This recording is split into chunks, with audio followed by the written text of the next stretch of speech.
Hi ಎಲ್ಲರಿಗೂ ನಮಸ್ಕಾರ. Welcome back to R S cooking YouTube channel. ಇವತ್ತಿನ ರೆಸಿಪಿ ಇಡ್ಲಿ ಮತ್ತು ಇಡ್ಲಿ ಜೊತೆ ಕಾಂಬಿನೇಷನ್ ಆಗಿ ಸಾಂಬಾರನ್ನ ಹೇಗೆ ಮಾಡೋದು ಅಂತ ತೋರಿಸ್ತಾ ಇದ್ದೀನಿ. ಹೋಟೆಲ್ ಶೈಲಿ ರೀತಿಯಲ್ಲಿ ನಾವು ತುಂಬ ಜನ ಮಾಡೋಕ್ಕೆ ಬರೋದಿಲ್ಲ ಅಂತ ಇಡ್ಲಿ ಮಾಡೋದನ್ನು ಬಿಟ್ಬಿಡ್ತೀರಾ. ಸೊ ಸಾಫ್ಟಾಗಿ ಹಾಗೆ ಇಷ್ಟು ಚೆನ್ನಾಗಿ ರುಚಿಯಾಗಿ ಬರುವಂಥ ಸಾಂಬಾರನ್ನು ಕೂಡ ನಾವು ಮಾಡ್ಕೋಬೋದು. ಹಾಗೆ ಇದ್ರ ಜೊತೆ ಕಾಂಬಿನೇಷನ್ ಆಗಿ ಚಟ್ನಿನೂ ಕೂಡ ಮಾಡ್ತೀರಾ. ಸೊ ಎರಡೆರಡು ಮಾಡೋ ಬದಲು ಈ ಥರ ಸಾಂಬಾರನ್ನ ಒಂದೇ ಮಾಡಿಟ್ಟರೆ ಸಾಕು, ನಿಮ್ಮ ಮನೆಯಲ್ಲಿರುವ ಇಡ್ಲಿ ಎಲ್ಲ ಖಾಲಿಯಾಗೋ ಚಾನ್ಸಸ್ ಇರುತ್ತೆ. ಅಷ್ಟು ರುಚಿಯಾಗಿ ಬರುವಂತಹ ಸಾಂಬಾರು ರೆಸಿಪಿನೇ ಇದು. ಸೊ ಈ ಥರ ಸಾಂಬಾರನ್ನ ಇನ್ನೂ ಯಾರು ಹೇಳ್ಕೊಟ್ಟಿಲ್ಲ ಅಂತ ನಾನು ಅಂದ್ಕೊಂಡಿದ್ದೀನಿ. ನೀವು ಒಂದು ಸಲ ಬೇಕಿದ್ದರೆ ಇದನ್ನು ಟ್ರೈ ಮಾಡಿ. ಜಾಸ್ತಿ ಮಸಾಲೆ ಇಂಗ್ರೀಡಿಯೆಂಟ್ಸ್ನ ನಾನು ಯೂಸ್ ಮಾಡಿಲ್ಲ, ಯಾವುದೇ ಕೆಮಿಕಲ್ ಮಸಾಲೆಸ್ನ ಯೂಸ್ ಮಾಡಿಲ್ಲ. ನಾನು ಮಾಡಿರೋದು ಮನೆಯಲ್ಲಿರುವಂತಹ ಸ್ವಲ್ಪ ಇಂಗ್ರೀಡಿಯೆಂಟ್ಸಲ್ಲಿ ರುಚಿಯಾಗಿ ಬರುವಂತಹ ಸಾಂಬಾರನ್ನ ಮಾಡಿ ತೋರಿಸಿದ್ದೀನಿ. ಹಾಗೆ ಇದುವರೆಗೂ ಯಾರೆಲ್ಲ ನನ್ನ ಚಾನಲ್ನ ಸಬ್ಸ್ಕ್ರೈಬ್ ಮಾಡ್ಕೊಂಡಿಲ್ಲ, ದಯವಿಟ್ಟು ಸಬ್ಸ್ಕ್ರೈಬ್ ಮಾಡ್ಕೊಂಡು ನೋಡಿ. ಯಾಕೆಂದರೆ ನಾನು ಹಾಕೋ ವಿಡಿಯೋ ನಿಮಗೆ ಫಸ್ಟ್ ನೋಟಿಫಿಕೇಷನ್ ಮೂಲಕ ತಲುಪಬೇಕಂದ್ರೆ ಏನು ಮಾಡಬೇಕು, ಪಕ್ಕದಲ್ಲಿರೋ ಬೆಲ್ ಐಕನ್ನು ಕೂಡ ನೀವು ಪ್ರೆಸ್ ಮಾಡಿಕೊಂಡ್ರೆ ಸಾಕು. ನಾನು ಹಾಕೋ ವಿಡಿಯೋ ಫಸ್ಟ್ ನಿಮಗೆ ನೋಟಿಫಿಕೇಷನ್ ಮೂಲಕ ಬರುತ್ತೆ. ಸೊ ಬನ್ನಿ ನೋಡೋಣ. ನಾನಿಲ್ಲಿ 1 ಕಪ್, ನೀವು ಎಷ್ಟು ಇಡ್ಲಿ ಮಾಡ್ತೀರಾ ಅದ್ರ ಮೇಲೆ ಡಿಪೆಂಡ್ ಆಗಿರುತ್ತೆ. ನಾನು 2 ಕಪ್ ಆಗುವಷ್ಟು ರವೆ ತೊಗೊಂಡ್ರೆ ಅದಕ್ಕೆ 1 ಕಪ್ ಆಗುವಷ್ಟು ಉದ್ದಿನಬೇಳೆನ ಹಾಕಿ ನೆನೆ ಹಾಕಿಟ್ಕೋಬೇಕಾಗತ್ತೆ. ನಾನು ಇದನ್ನು ಮಧ್ಯಾಹ್ನ ಟೈಮಲ್ಲಿ ಅಂದರೆ 2 o'clock ನೆನೆ ಹಾಕ್ಕೊಂಡಿದ್ದೆ ಉದ್ದಿನಬೇಳೆನ. ಸೊ ನೋಡಿ, ಇವಾಗ ಚೆನ್ನಾಗಿ ವಾಶ್ ಮಾಡಿಕೊಂಡು ಈ ಥರ ಇಟ್ಕೊಂಡಿದ್ದೀನಿ. ಉದ್ದಿನಬೇಳೆ ಚೆನ್ನಾಗಿ ನೆನೆದಿರಬೇಕು. ಯಾಕೆಂದರೆ ಸ್ವಲ್ಪ ನೆಂದಿಲ್ಲ ಅಂದರೆ ಇಡ್ಲಿ ಸರಿಯಾಗಿ ಬರೋದಿಲ್ಲ. ನಾನು ತೋರಿಸಿದ್ದೀನಿ ನೋಡಿ, ಇಷ್ಟು ಕ್ಲೀನಾಗೆ ವಾಶ್ ಮಾಡ್ಕೋಬೇಕು. ಕ್ಲೀನಾಗೆ ವಾಶ್ ಮಾಡ್ಕೊಂಡಿಲ್ಲ ಅಂದರೆ ಏನಾಗುತ್ತಂದರೆ ಇಡ್ಲಿ ಸ್ಮೆಲ್ ಬರೋ ಚಾನ್ಸಸ್ ಇರುತ್ತೆ. ಅದಕ್ಕೋಸ್ಕರ ತುಂಬ ಜನ ಇಡ್ಲಿ ತಿನ್ನೋದಿಲ್ಲ. ನೀವೇನು 4 ರಿಂದ 5 ಸಲ ಆಗಲಿ ಕ್ಲೀನಾಗೆ ಅದ್ರೊಳಗಿಂದ ಎಲ್ಲ ಸ್ಮೆಲ್ ಹೋಗೋವರೆಗೂ ನಾವು ತೊಳಿತಾ ಇರಬೇಕು. ಮನೆಯಲ್ಲಿರುವಂಥ ಉದ್ದಿನಬೇಳೆ ಏನಾದರೂ ಇದ್ದರೆ ಅದನ್ನು 10 to 15 ಟೈಮ್ಸ್ ಆದರೂ ಕ್ಲೀನಾಗೆ ತೊಳ್ಕೊಳ್ಳಿ. ಹಾಗೆ ಅಂಗಡಿಯಲ್ಲಿರೋದಂದರೆ 4 to 5 ಟೈಮ್ಸ್ನ ಕ್ಲೀನಾಗೆ ತೊಳ್ಕೊಂಡು ಈ ಥರ ಮಿಕ್ಸಿಯಲ್ಲಿ ಹಾಕ್ಕೊಂಡು ರುಬ್ಬಬೇಕಾಗತ್ತೆ. ಸ್ವಲ್ಪ ನೀರು ಹಾಕ್ಕೊಂಡು ರುಬ್ಕೊಳ್ಳಿ ಫಸ್ಟಿಗೆ. ನೋಡಿ, ಇಷ್ಟು ಚೆನ್ನಾಗಿ ಸಾಫ್ಟಾಗಿ ರುಬ್ಬಿರಬೇಕು. ನೋಡಿ, ಕೈಗೆ ಹತ್ತಾ ಇದೆ ನೋಡಿ, ಈ ಥರ ಮೆತ್ತಗೆ ರುಬ್ಬಿರಬೇಕು. ಯಾವುದೇ ರೀತಿ ಸ್ವಲ್ಪನೂ ಬಿರುಸಿರಬಾರ್ದು ಹಿಟ್ಟಿನಲ್ಲಿ. ಎಲ್ಲನೂ ನುಣ್ಣಗೆ ರುಬ್ಬಿದ್ರೆ ಇಡ್ಲಿ ಸಾಫ್ಟಾಗೆ ಬರ್ತವೆ, ಇಲ್ಲಾಂದರೆ ಇಡ್ಲಿ ಸಾಫ್ಟ್ ಬರೋದಿಲ್ಲ. ಇದು ಮೆಥಡು ಫಸ್ಟು. ಇಡ್ಲಿ ಮಾಡಬೇಕಾದ್ರೆ ಈ ಮೆಥಡು ಫಸ್ಟು. ಸೊ ನೋಡಿ, ನಾನು ಇಷ್ಟು ಚೆನ್ನಾಗಿ ನುಣ್ಣಗೆ ರುಬ್ಕೊಂಡಿದ್ದೀನಿ. ತೀರಾ ನೀರು ಹಾಕಿ ರುಬ್ಕೊಳ್ಳೋಕೆ ಹೋಗಬೇಡಿ. ನೋಡಿ, ಈ ಥರ ಪದರ ಬರಬೇಕು ಹಿಟ್ಟು ರುಬ್ಬಿದ ಮೇಲೆ.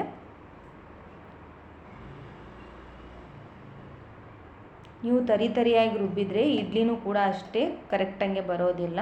ಸಾಫ್ಟು ಮತ್ತು ಹಿಂಗೆ ಬನ್ ಟೈಪ್ ಬರಬೇಕಂದ್ರೆ ಈ ಥರ ನುಣ್ಣಗೆ ರುಬ್ಬಬೇಕು ಹಿಟ್ಟು.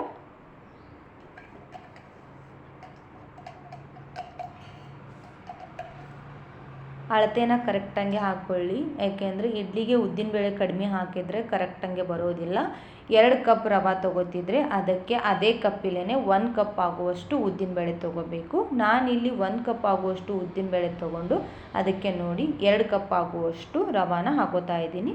ನಾನು ಇದನ್ನು ಅಂಗಡಿಯಲ್ಲಿರುವ ರವಾನ ಹಾಕೋತಾ ಇದ್ದೀನಿ, ಅಕ್ಕಿ ರವಾನ ಹಾಕೋತಾ ಇಲ್ಲ. ಅಂಗಡಿಯಲ್ಲಿ ಸಿಗುತ್ತೆ ನೋಡಿ ಇಡ್ಲಿ ರವೆ, ಅದನ್ನೇ ಯೂಸ್ ಮಾಡ್ತಿರೋದು. ಸೊ ಈ ಥರ ಉದ್ದಿನ ಹಿಟ್ಟಿನಲ್ಲಿ ನಾನು ರವಾನ ಮಿಕ್ಸ್ ಮಾಡ್ಕೋಬೇಕು. ಡೈರೆಕ್ಟಾಗಿ ನೀರು ಹಾಕ್ಕೊಂಡು ಮಿಕ್ಸ್ ಮಾಡ್ಕೊಳ್ಳೋಕೆ ಹೋಗಬೇಡಿ. ಫಸ್ಟಿಗೆ ಈ ಥರನೂ ಮಿಕ್ಸ್ ಮಾಡ್ಕೊಂಡು ನೋಡಿ, ಅಂದರೆ ಉದ್ದಿನಬೇಳೆ ಹಿಟ್ಟು ಮತ್ತು ರವೆ ಎರಡೂ ಕರೆಕ್ಟಾಗಿ ಮಿಕ್ಸ್ ಆಗಬೇಕು. ಆ ನಂತರ ಬೇಕಿದ್ರೆ ನೀವು ನೀರು ಹಾಕಬೇಕು. ಹೀಗೆ ಒಮ್ಮೆ ಡೈರೆಕ್ಟಾಗಿ ನೀರು ಹಾಕ್ಕೊಂಡು ಕಲಿಸೋದ್ರಿಂದ ಬರೀ ರವೆ ಏನು ಮಾಡಿಬಿಡುತ್ತೆ, ನೀರು ಹಿಡಿದ್ಬಿಡುತ್ತೆ, ಉದ್ದಿನಬೇಳೆ ಹಿಡಿಯೋದಿಲ್ಲ. ನೋಡಿ, ಇವಾಗ ಮಿಕ್ಸ್ ಮಾಡಿಕೊಂಡು ಅದೇ ಮಿಕ್ಸಿಯಲ್ಲಿ ನೀರು ಹಾಕ್ಕೊಂಡು ನಾನು ಮಿಕ್ಸರಲ್ಲಿರುವಂಥ ಇನ್ನೂ ಸ್ವಲ್ಪ ಹಿಟ್ಟನ್ನು ನೀರು ಮಿಕ್ಸ್ ಮಾಡಿಕೊಂಡು ಹಾಕೋತಾ ಇದ್ದೀನಿ.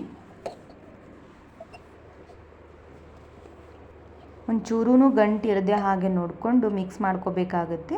ಗಂಟಿತ್ತಂದರೆ ಮತ್ತದು ಮಾರ್ನಿಂಗ್ ಅನ್ನೋಷ್ಟಿಗೆ ಹಿಟ್ಟು ಸರಿಯಾಗಿ ಮಿಕ್ಸ್ ಆಗಿಲ್ಲ ಅಂದ್ರೆ ಗಂಟು ಹಾಗೆ ಉಳಿದ್ಬಿಟ್ಟಿರುತ್ತೆ. ಅದಕ್ಕೋಸ್ಕರ ಕರೆಕ್ಟಾಗಿ ಮಿಕ್ಸ್ ಮಾಡಿ. ನೋಡಿ, ಇವಾಗ ಮಾರ್ನಿಂಗ್ ನಾನು ತೋರಿಸ್ತಾ ಇದ್ದೀನಿ ಹಿಟ್ಟು ಎಷ್ಟು ಚೆನ್ನಾಗಿ ಹಿಟ್ಟು ಉಬ್ಬಿದೆ. ಈ ಥರ ಕನ್ಸಿಸ್ಟೆನ್ಸಿ ಇರಬೇಕು ಇಡ್ಲಿ ಮಾಡಬೇಕಂದ್ರೆ. ತೀರಾ ಅಳಸಾಗಿ ಬರಬಾರ್ದು, ಇಡ್ಲಿ ಉಬ್ಬೋದಿಲ್ಲ. ಒಂದು ಸ್ವಲ್ಪ ರುಚಿಗೆ ತಕ್ಕಷ್ಟು ಉಪ್ಪನ್ನು ನೋಡಿ ಹಾಕ್ಕೊಳ್ಳಿ. ಈ ಥರ ಮಾಡೋದ್ರಿಂದ ಹಿಟ್ಟು ಹುಳಿ ಕೂಡ ಆಗೋದಿಲ್ಲ, ಸ್ಮೆಲ್ಲು ಕೂಡ ಬರೋದಿಲ್ಲ. ಉಪ್ಪು ಹಾಕ್ಕೊಂಡು ಈ ಥರ ಮಿಕ್ಸ್ ಮಾಡ್ಕೊಳ್ಳಿ. ಇಡ್ಲಿ ಮಾಡಬೇಕಾದ್ರೆ ತುಂಬ ಜನ ಉಪ್ಪು ಹಾಕ್ಕೊಂಡು ಜಾಸ್ತಿ ಹೊತ್ತು ಮಿಕ್ಸ್ ಮಾಡೋದಿಲ್ಲ. ಅದಕ್ಕೋಸ್ಕರ ಒಂದು ಸೈಡ್ ಉಪ್ಪು ಹತ್ತುತ್ತೆ, ಇಲ್ಲಾಂದರೆ ಒಂದು ಸೈಡ್ ಉಪ್ಪು ಹತ್ತೋದಿಲ್ಲ. ಇಡ್ಲಿ ಹಿಟ್ಟಿನೊಳಗೆ ಉಪ್ಪು ಬೇಗನೆ ಕೂಡೋದಿಲ್ಲ. ಅದಕ್ಕೋಸ್ಕರ ನಾನು ಒಂದು 2 ಮಿನಿಟ್ಸ್ವರೆಗೂ ಅಲ್ಲಿ ತನಕ ಹಿಟ್ಟನ್ನು ನಾವು ಮಿಕ್ಸ್ ಮಾಡ್ಕೋಬೇಕು. ಆ ಥರ ಮಿಕ್ಸ್ ಮಾಡ್ಕೊಳ್ಳೋದ್ರಿಂದ ಇನ್ನೂ ಒಂದು ರೀತಿ ಹಿಟ್ಟು ಕರೆಕ್ಟಂಗೆ ಒಂದು ಕನ್ಸಿಸ್ಟೆನ್ಸಿಗೆ ಬಂದು ನಿಂತ್ಬಿಡುತ್ತೆ. ಸೊ ಸಾಂಬಾರು ಮಾಡ್ಕೊಳ್ಳೋದಕ್ಕೆ ನೋಡಿ ಇವಾಗ ನಾನು ಸ್ವಲ್ಪ ತೊಗರಿಬೇಳೆನ ತೊಗೊಂಡಿದ್ದೀನಿ. ನಿಮ್ಗೆ ಎಷ್ಟು ಬೇಕೋ ಅಷ್ಟು. ಈ ಸಾಂಬಾರು ಇಡ್ಲಿ ಸಾಂಬಾರಿಗೆ ಜಾಸ್ತಿ ತೊಗರಿಬೇಳೆ ಬೇಕಾಗೋದಿಲ್ಲ. ಹಾಗೆ 2 ದಪ್ಪ ಟೊಮೆಟೊ ತೊಗೊಂಡಿದ್ದೀನಿ, ಹುಳಿ ಟೊಮೆಟೊ. ಅದಕ್ಕೆ ಸ್ವಲ್ಪ ಅರಿಶಿನ ಹಾಕ್ಕೊಂಡಿದ್ದೀನಿ. ಅರಿಶಿನ ಹಾಕ್ಕೊಂಡು ಕುಕ್ಕರ್ನ ಕ್ಲೋಸ್ ಮಾಡಿ ಒಂದು 5 to 6 ವಿಸಿಲ್ಸ್ನ ಹೊಡೆಸ್ಕೊಂಡಿದ್ದೀನಿ. ಕುಕ್ಕರ್ ಆಲ್ರೆಡಿ ನಾನು ಇಟ್ಟಾಯಿತು ಇವಾಗ ಗ್ಯಾಸ್ ಮೇಲೆ. ಈ ಕಡೆ ನಾನು ಇಡ್ಲಿನ ಕುದಿಸ್ಕೊಳ್ಳೋದಕ್ಕೆ ಇಡ್ಲಿ ಪಾತ್ರೆ ತೊಗೊಂಡು ಅದಕ್ಕೆ 1 ಗ್ಲಾಸ್ ಆಗುವಷ್ಟು ನೀರು ಹಾಕ್ಕೊಂಡು ಬೆಚ್ಚಗೆ ಮಾಡ್ತಾಯಿದ್ದೀನಿ. ನಿಮ್ಮ ಹತ್ರ ಯಾವ ಥರ ಇಡ್ಲಿ ಪಾತ್ರೆ ಇದೆ ಆ ಥರ ನಿಮ್ಗೆ ಹೆಂಗೆ ಗೊತ್ತಿರುತ್ತೆ ಸಿಸ್ಟಮ್ ಅದೇ ಥರ ಮಾಡ್ಕೊಳ್ಳಿ. ಈ ಥರ ಪಾತ್ರೆ ಇದ್ದರೆ ನೀರು ಹಾಕ್ಕೊಂಡು ಆ ಕಡೆ ಬಿಸಿ ಮಾಡ್ಕೊಳ್ಳೋಕೆ ಇಟ್ಕೊಂಡು ಇಲ್ಲಿ 4 ಪಾತ್ರೆನ ಇಟ್ಕೊಂಡು ಅದಕ್ಕೆ ಚೂರೇ ಎಣ್ಣೆ ಹಚ್ಕೊಂಡು ಈ ಥರ ಎಣ್ಣೆ ಹಾಕ್ಕೊಂಬಿಡಿ ಎಲ್ಲದಕ್ಕೂ ಒಂದೇ ಸತಿ. ಆಮೇಲೆ ಏನು ಮಾಡಿ ಈ ಥರ ಎಲ್ಲ ಎಣ್ಣೆ ಹಚ್ಕೊಂಡ್ಬಿಡ್ಬೇಕು. ನೀವು ಎಣ್ಣೆ ಬದಲು ತುಪ್ಪನೂ ಕೂಡ ಯೂಸ್ ಮಾಡ್ಕೋಬೋದು. ಇಡ್ಲಿ ತುಪ್ಪನೂ ಕೂಡ ಹಚ್ಕೋಬೋದು. ಕರೆಕ್ಟಂಗೆ ಎಲ್ಲ ಸಾಚಕ್ಕೂ ಎಣ್ಣೆ ಹಚ್ಕೊಂಡ್ರೆ ಇಡ್ಲಿ ಒಂದು ಚೂರೂ ಹತ್ತೋದಿಲ್ಲ, ಯಾವುದೇ ಪ್ಲೇಟಿಗೂ ಇಡ್ಲಿ ಹತ್ತೋದಿಲ್ಲ. ನೋಡಿ ಇವಾಗ ಈ ಥರ ಒಂದೊಂದಾಗಿ ಪಾತ್ರೆ ತೊಗೊಂಡು ಅದಕ್ಕೆ ಇಡ್ಲಿ ಹಿಟ್ಟು ಹಾಕ್ತಾಯಿದ್ದೀನಿ ನೋಡಿ.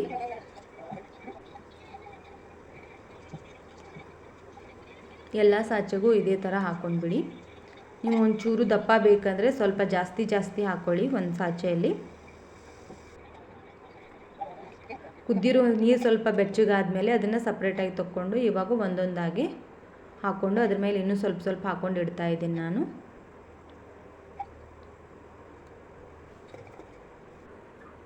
ನೋಡಿ ಇವಾಗ ಎಲ್ಲ ಕರೆಕ್ಟಂಗೆ ರೆಡಿ ಆಯಿತು. ಆ ಕಡೆ ಕುಕ್ಕರ್ನು ಕೂಡ ವಿಸಿಲ್ ಹೊಡೆದಾಯಿತು. ನೋಡಿ ಇವಾಗ ಓಪನ್ ಮಾಡಿ ತೋರಿಸ್ತಾ ಇದ್ದೀನಿ. ಇಡ್ಲಿನ ಕುದಿಯೋಕ್ಕಿಟ್ಟು ಇವಾಗ ಬೇಳೆನ ಅಷ್ಟೊತ್ತಿಗೆ ವಿಸಿಲ್ ಹೊಡೆದ್ಬಿಟ್ಟಿರುತ್ತೆ. ಅದನ್ನು ತೊಗೊಂಡು ಇವಾಗ ಸಾಂಬಾರನ್ನ ರೆಡಿ ಮಾಡ್ಕೊಳ್ಳೋಣ. ನಾನು ಇದರಲ್ಲಿ ಹಾಕಿದ್ದು ಬೇಳೆ, ಟೊಮೆಟೊ ಮತ್ತು ಅರಿಶಿನ ಇಷ್ಟೇ ಹಾಕಿದ್ದೀನಿ, ಜಾಸ್ತಿ ಏನೂ ಹಾಕಿಲ್ಲ. ಸೊ ಇವಾಗ ಒಗ್ಗರಣೆ ಹಾಕೊಳ್ಳೋದಕ್ಕೆ ಅದೇ ಕುಕ್ಕರಲ್ಲಿ ನಾನು ಒಗ್ಗರಣೆ ಹಾಕೋತಾ ಇದ್ದೀನಿ. ಒಂದು 3 to 4 ಸ್ಪೂನ್ ಆಗುವಷ್ಟು ಎಣ್ಣೆನ ಹಾಕ್ಕೊಳ್ಳಿ.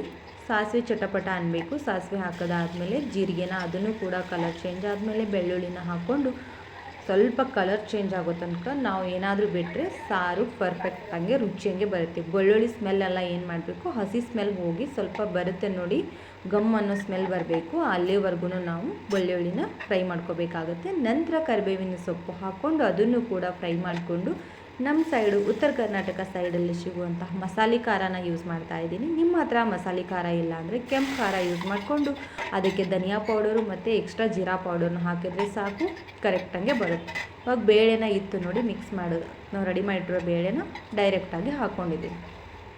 ಇಲ್ಲಿ ಯಾವುದೇ ರೀತಿ ನಾನು ಆಗಲೇ ಹೇಳಿದ ಹಾಗೆ ಯಾವುದೇ ರೀತಿ ನಾನು ಮಸಾಲೆ ಪದಾರ್ಥನ ಯೂಸ್ ಮಾಡಿಲ್ಲ. ಸೊ ನಾನು ಯೂಸ್ ಮಾಡಿರೋದು ಓನ್ಲಿ ಮಸಾಲೆ ಖಾರ.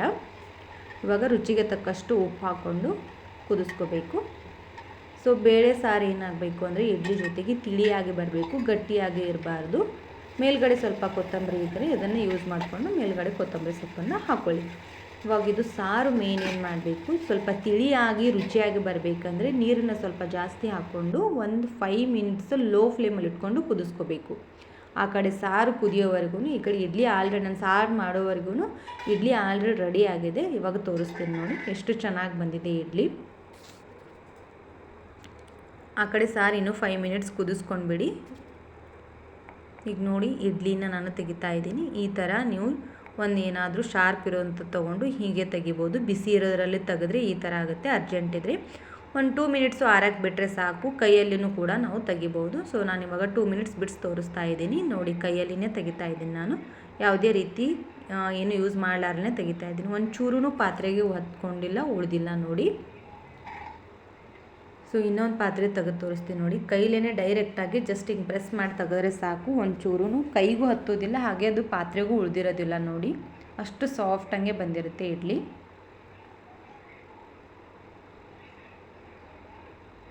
ನೋಡಿ ಎಷ್ಟು ಕರೆಕ್ಟಾಗಿ ಇಡ್ಲಿ ರೆಡಿಯಾಗಿದೆ. ಎಷ್ಟು ವೈಟು ಕೂಡ ಬರ್ತವೆ, ಅಷ್ಟೇ ಸಾಫ್ಟು ಮತ್ತು ವೈಟಾಗಿ ಬರಬೇಕಂದ್ರೆ ನಾನು ಹೇಳೋ ರೀತಿ ನೀವು ಫಾಲೋ ಮಾಡಿದರೆ ಸಾಕು, ಬಂದೇ ಬರುತ್ತೆ. ಸೊ ಇವಾಗ ಅದ್ರ ಜೊತೆಗೆ ಕಾಂಬಿನೇಷನ್ ಆಗಿ ಸಾಂಬಾರು ಕೂಡ ರೆಡಿಯಾಗಿದೆ. 5 ಮಿನಿಟ್ಸ್ ನಾನು ಕುದಿಸ್ಕೊಂಡೆ.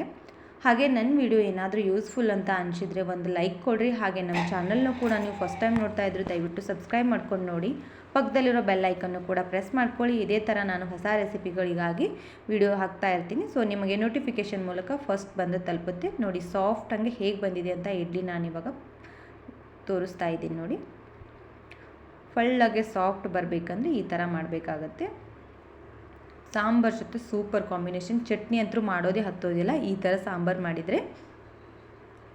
ಒಂದ್ಸಲ ನೀವು ಟ್ರೈ ಮಾಡಿ ಹಾಗೆ ಕಮೆಂಟ್ ಮಾಡಿ ತಿಳಿಸಿ ಹೇಗೆ ಬಂದಿದೆ ಅಂತ ನಿಮ್ಮ ಮನೆಯಲ್ಲಿ. ನೋಡಿ ಎಷ್ಟು ಸಾಫ್ಟ್ ಬಂದಿದೆ, ಪ್ರೆಸ್ ಮಾಡಿದರೆ ಸಾಕು ಅಷ್ಟು ಸಾಫ್ಟಂಗೆ ಬಂದಿರುತ್ತೆ.